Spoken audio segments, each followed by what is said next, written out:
It will be too late.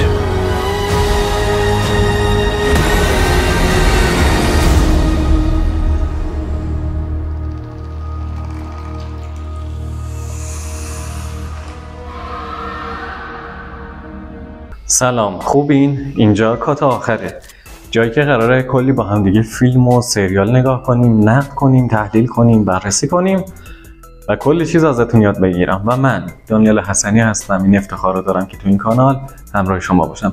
بالاخره رسید سریال بیگانه. من که با فیلماش کلی خاطره دارم، شما رو نمیدونم، اما همینجا بهتون بگم که سریالش با فیلماش خیلی فرق میکنه. بریم با هم دیگه بررسیش کنیم و بیش از این مقدمه نگم.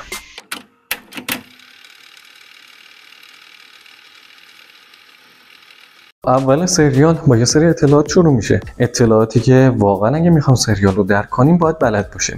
من نگاه کردم خیلی از تحلیلگرا اصلا اینو توضیح ندادن، ولی من بهتون توضیح میدم. یه صفحه سیاه میاد که یه سری نوشته‌های سبز داره، میگه انسان‌ها توی 100 سال آینده جاودانه شدن و این جاودانگیشون به 3 شکله.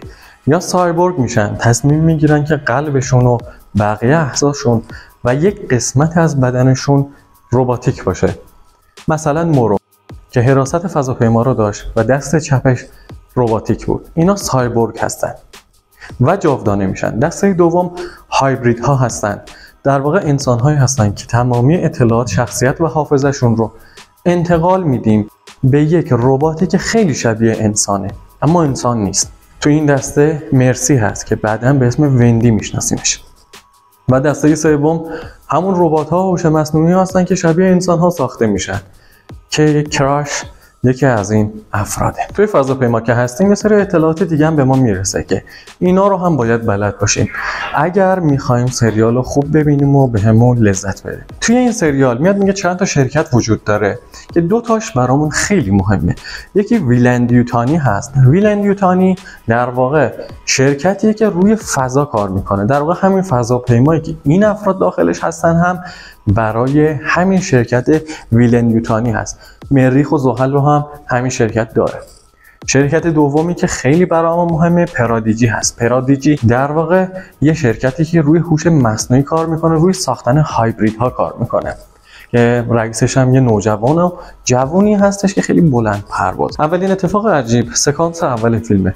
وقتی که فضانوردا از خواب بیدار میشن، کاپیتان وارد میشه و میگه که ارتباطمون با مرکز قطع شده. اینجا یه اتفاق خیلی جالب میفته که همه بهش توجه نمیکنن. ببینید تا این رو میگه، یکی از فضانوردا میگه خب باید بریم اینو بررسی کنیم. اما مورو، همون حراست فضاپیما، همون آقا سیاهه، میگه که هیچکس حق نداره اینو بررسی کنه و من این رو انجامش میدم. این مأموریت رو قبول میکنه. یعنی مورو میگه که برید بخوابید، من خودم انجام میدم. اینجا یه علامت سوال توی ذهنمون میاد.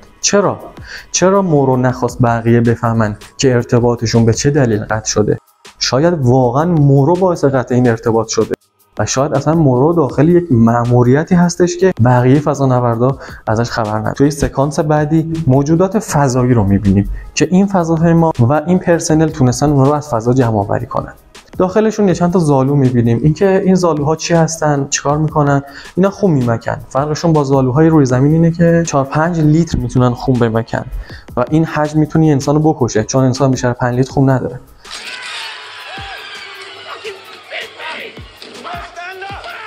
سومین موجودی که نشون میده و میخوایم خیلی راجع بهش بحث کنیم فیس هاگر هست. اینکه فیس هاگرها چی هستن و چیکار میکنن؟ یه سری موجوداتن که 8 تا پا دارن و یه دم خیلی دراز دارن و زیرشون هم یه دهن دارن که ازش یه خرطوم میاد بیرون. فیس هاگر در واقع میپره رو سر قربانی و با 8 تا پاش کل صورت قربانی رو میگیره، دمش هم میپیچه دور گردن قربانی. اینجوری دیگه قربانی نمیتونه در بره و یه لوله از تو دهنش در میاد، وارد نای یا مری قربانی میکنه و یه جنین داخل بدنش میکاره. یه سری مخاط هم داره که این فیس هاگر با این مخاط ها، با این سم هایی که ترشح میکنه از بدن خودش، قربانی رو بیهوش میکنه. بعد از 10-15 دقیقه کار فیس هاگر تموم میشه و از قربانی جدا میشه. قربانی خیلی راحت به زندگیش ادامه میده، اما خبر نداره که یه جنین توی بدنشه و اون جنینه بعد از این مدت از بدنش خارج میشه. در واقع این چرخه زندگی یک بیگانه رو نشون میده. بیگانه‌ای که راجبش همین سریال ساخته شده و خیلی‌ها رو شکار میکنه. این چرخه زندگی همونطور که دارید میبینید از یک تخم شروع میشه که این تخم تبدیل به فیس هاگر میشه، بعد از بدنش میاد بیرون و بالغ میشه. اینو هیچ تحلیلگری بهتون نمیگه، ولی اینجا یاد گرفتید که فیس هاگر در واقع بخشی از یک چرخه زندگیه. سکانس بعد یک کودک رو میبینیم که اسمش مرسیه. همونجوری که معلومه کودک سرطان داره. وارد یه شرکتی شده به اسم پرادیچی که قراره چیکار بکنن؟ قراره حافظه شخصیتش رو انتقال بدن به یک هوش مصنوعی و به یک بدن رباتیک شبیه انسانه. چرا میخوان این کارو بکنن؟ چون این بچه قراره بمیره و برای اینکه جاودانه بشه از مرگ نجات پیدا کنه، شرکت پرادیچی که رئیسش همون پسرک جوان بود اومده این اختراع رو انجام داده. حالا سوالی که مطرح میشه اینه که چرا فقط بچه‌ها رو منتقل میکنن تو این جسم‌های رباتیک؟ یه فرضیه که مطرح میشه اینه که بچه‌ها چون حافظه و شخصیتشون میشه تغییر داد، به این خاطر بچه‌ها رو انتخاب میکنن که بعداً اون شخصیت یا اون کاراکتری که خودشون میخوان رو با اون بچه‌ها بسازن و در واقع تغییر شخصیت توی بچه‌ها راحت‌تر انجام میشه. و اینکه چرا این بچه‌ها به این زودی کنسر گرفتن، سرطان گرفتن و مریض شدن، اینو کسی نمیدونه.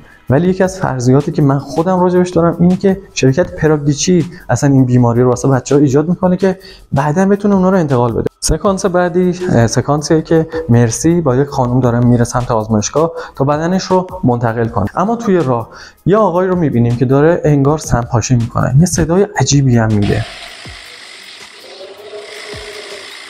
حالا یه چند تا فرضیه من اینجا مطرح میکنم. میخوام یه پیشبینی کات آخری برات بکنم که پشت این در یه سورپرایز خیلی بزرگ وجود داره. یا اینا دارن روی یک موجودی کار میکنن یا یک چیزی رو از فضا پیدا کردن و اون تو حبسش کردن، برای همین اینجا رو دارن فریز میکنن. این سکانس رو یادتون باشه، این سکانس در قسمت‌های بعدی قطعاً یک سورپرایز برای ما خواهد داشت. توی سکانس بعدی مرسی رو می‌بینیم که داره به بدن جدیدش نگاه میکنه که بدن اسم این بدنش رو خودش میذاره وندی.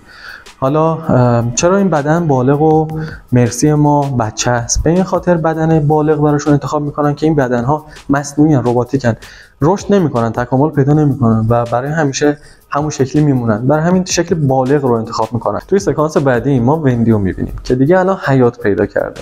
همه احساسات و حافظه مرسی بهش منتقل شده. نکته‌ای که اینجا داره بهمون نشون میده اینه که وندی یه سری ویژگی‌ها داره. میتونه از ارتفاع خیلی زیاد بپره و هیچیش نشه. میتونه با سرعت خیلی زیادی بدوه.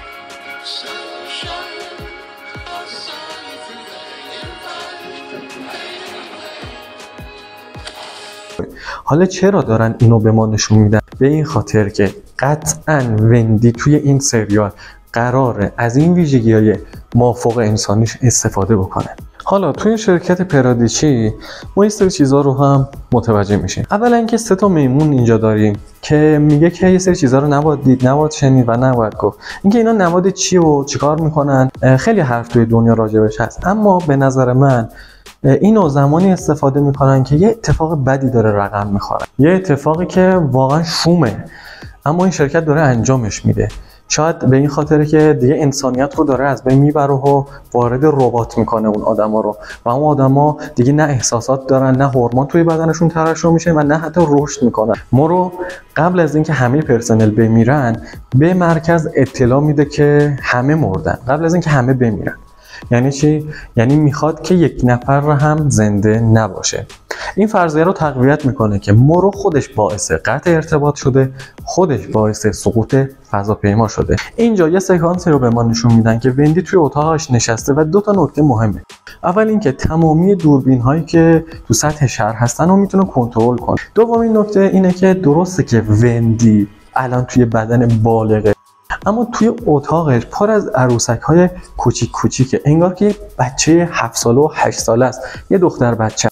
اینو میخواد بهمون بگه که درسته که این هایبریدها به بدن بالغ منتقل شدن اما در واقع روحیاتشون، احساسشون و افکارشون بچگانه. این یعنی چی؟ یعنی اینکه اگر این هایبریدها توی قسمت‌های بعدی دوچار یه سری احساسات بچگانه شدن و یه سری کارهای بچگانه کردن، تعجب نکنید، در واقع اینا بچه‌هایی هستن که بدن بزرگی داره. توی سکانس بعدی صفحه مانیتور فضاپیمای صعود کردن نشون میده که این متعلق به شرکت یوتانیه و مأموریتشون این بوده که اشکال حیات رو توی فضا پیدا بکنن و اگر نمونه زنده‌ای پیدا کردن اونها رو کشف کنن و به صورت زنده به زمین بیارن. اما خب پیدا شد و کشف شد اما بعدش سفینه سقوط کرد. سکانس بعدی راجب در واقع آزمایشاتی هست که دارن روی وندی انجام میدن. در واقع وندی اولین انسان هایبریدی هست و اولین انسانی هستش که حافظه و شخصیتش رو منتقل کردن به یک هوش مصنوعی. دارن میبینن که این بدن جدیدش درست کار میکنه یا نه، که یهو وندی یه حرکتی میزنه، اون دستش رو میاره بالا و مانیتوری که پشت سر همشون بود رو تغییر میده و دوربین ها رو میندازه اونجا. دوربین هایی که جو رو دارن نشون میدن. جو که یه امدادگره به محل حادثه و محل سقوط فضاپیما رفته بود. بنابراین وندی هم صاحب شرکت متقاعد میکنه که باید برن اونجا. در واقع چرا این صحنه ها رو درست کردن و چرا میخوام بگن که انقدر وندی دنبال جو هست؟ در واقع برمیگردیم به این فرضیه که ربات ها احساسات ندارن. حالا این ربات ها هر چی میخوان باشن. از اونجایی که مرسی هم یه انسان بوده که حافظه‌ش رو وارد این ربات ها کردن و دیگه الان انسان نیست، نباید احساسات داشته باشه. اما یه سری سکانس هایی میارن که این شرایط رو نقض کنه. به همون نشون میدن که وندی دنبال جوه، وندی به جو اهمیت میده و این اهمیت و این احساسات تا کجا ادامه داره نمیدونیم، ولی بازم میگم تا جای ادامه داره که جو بمیره و وندی احساساتش رو از دست بده. سکانس بعدی هم جایی هستش که این موجودات فضایی زالوخوار که بهتون گفتم میتونن 5 لیتر خون بخورن، یکی 2 تا انسان رو شکار کردن.